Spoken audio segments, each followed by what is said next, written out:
47,000 cases. And the Queen has delivered a rare speech for Britons.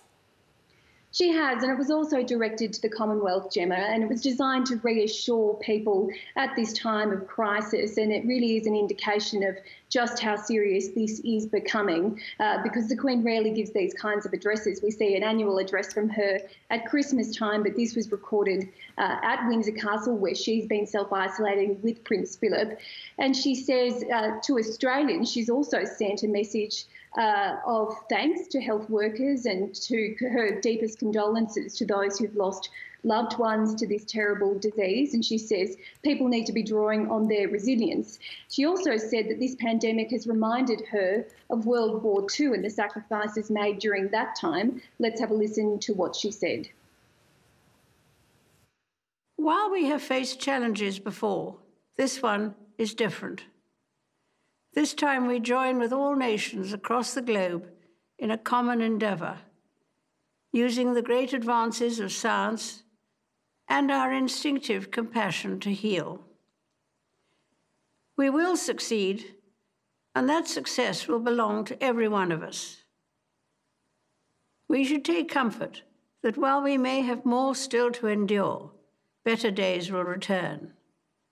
We will be with our friends again. We will be with our families again. We will meet again. Bridget, what measures are officials in the UK taking to combat coronavirus? Well, as hospitals start to become overwhelmed in London, we've heard that some UK hospitals have told people not to come to emergency departments. And that's in a rare cases. Just some hospitals around London already starting to say that they're becoming overwhelmed. There's a massive lockdown underway, 66 million people being asked to stay at home, to stay lives.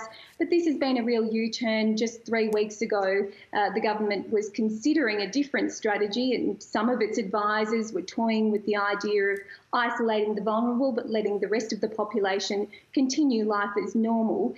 We know that they were told by modelers at Imperial College that that was a dangerous strategy to pursue, and up to 260,000 deaths could be recorded. So now they're saying that this lockdown will last many months, as it will in Australia, and up to 5,000 deaths. The UK government has said that if it gets under 20,000 deaths in this pandemic, that will be seen as a success. So this is just how serious it's become in the UK, and health workers are also struggling to get tested, Gemma. Europe correspondent Bridget Brennan, thank you. Americans are being warned to prepare for a week of coronavirus-related deaths on the scale of Pearl Harbor and the September 11th attacks. US health officials say the coming days of the pandemic could be the toughest in living memory. More than 9,500 of America's 330,000 coronavirus patients have died, many in New York. North America correspondent James Glenday reports. The city that never sleeps is completely shut down, and a field hospital is now up and running in picturesque Central Park. You pain anywhere? No. No? They're preparing for the pandemic to peak here in the coming days. 594 people died in this state in the past 24 hours, down from 630 yesterday, though most fear the worst is still to come. The next week is going to be our Pearl Harbor moment. It's going to be our 9/11 moment. It's going to be the hardest moment for many Americans in their entire lives. In Brooklyn, there are so many bodies, they're being stacked in makeshift morgues. We all know that we have to reach a certain point, and that point is going to be a horrific point in terms of death, but it's also a point at which things are going to start changing. For Australians, Christopher Hugh and his partner Amelia Banks, it's a scary experience. This is the view from our balcony, and this is one of the main streets that runs through Williamsburg in Brooklyn. They arrived 6 weeks ago, but their life is not quite what they thought it would be. At night, there's a constant stream of sirens which pierce the air. I think the last few nights it's woken us up. So, that's become the new normal, but the new normal isn't normal at all. In the Bronx, even a tiger at a zoo has been diagnosed with COVID-19. Next door in New Jersey, the death toll is rising rapidly, and New Orleans is becoming a hotspot too, while locals in Florida continue to be concerned about the arrival of infected cruise ships. There are also worries here about the growing number of cases in and around Washington, D.C. Today, the White House confirmed it's already beginning to dispatch thousands of military medics to parts of the country that need help most. James Glenday, ABC News, Washington. Barriers in Wuhan, erected at the start of the coronavirus outbreak, are being removed. The city of 11 million people has been in complete lockdown since January. People have gradually been allowed to travel in and out of the city under strict conditions.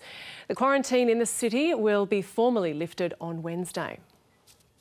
Internal documents obtained by the ABC show one of Australia's most prestigious cancer centres is preparing for major impacts from the coronavirus pandemic.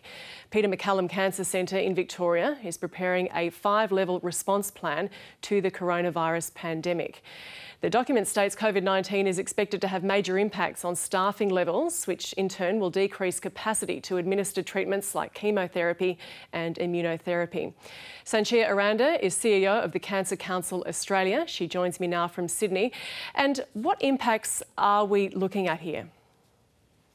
So a lot of the planning is being done at the moment to address what could be catastrophic failure of our health system, but that's actually not what we expect. We've been able to work with international jurisdictions because we're that many weeks behind in the pandemic, to be able to do all of this planning. And so as long as all Australians do their piece, we don't expect our health systems to reach the level of stress and pressure that we're seeing overseas. But that doesn't mean we shouldn't plan for it, so that we are able to take steps as the number of cases rise, there's more pressure on our health system, then we change the way we deliver services. At this point in time, is cancer treatment being delivered as expected? Yes, but delivered in a different way. So we're seeing a very large shift to telehealth for things like follow-up, and that's taking a lot of pressure off the health services and allowing them to use those resources for other things. We're seeing some changes to some of the ways treatment are delivered. So one of the possibilities is to move to what's known as hypofractionation in radiotherapy.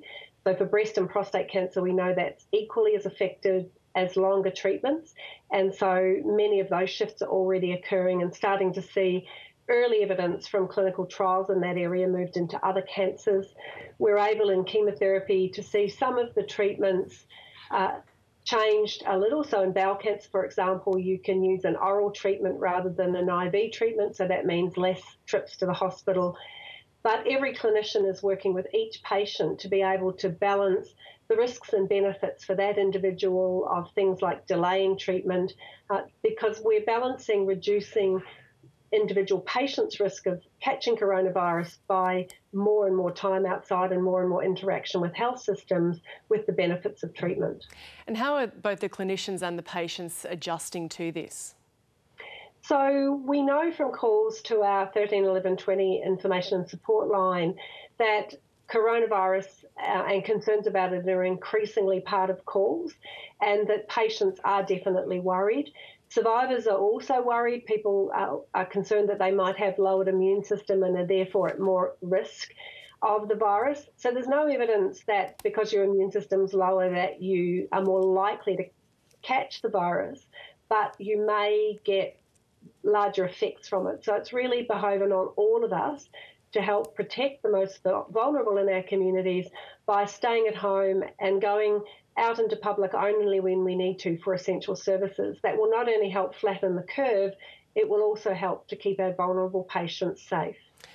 So what are your biggest fears at this point in time? So our fears are that the public will become complacent and start behaving as they used to earlier than they should. We can see this slowing down of our lives going on for several months, probably up to 6 months. And in doing so, we will avoid catastrophic stress on our health system and give every individual the best chance not only to not be affected by COVID-19, but also for them to still receive the kind of treatment they need for other conditions that unfortunately don't go away during a pandemic. Sanchia Aranda, CEO of Cancer Council Australia. Thank you. Thank you. Let's take a quick look at the national weather now. Mostly sunny for Brisbane.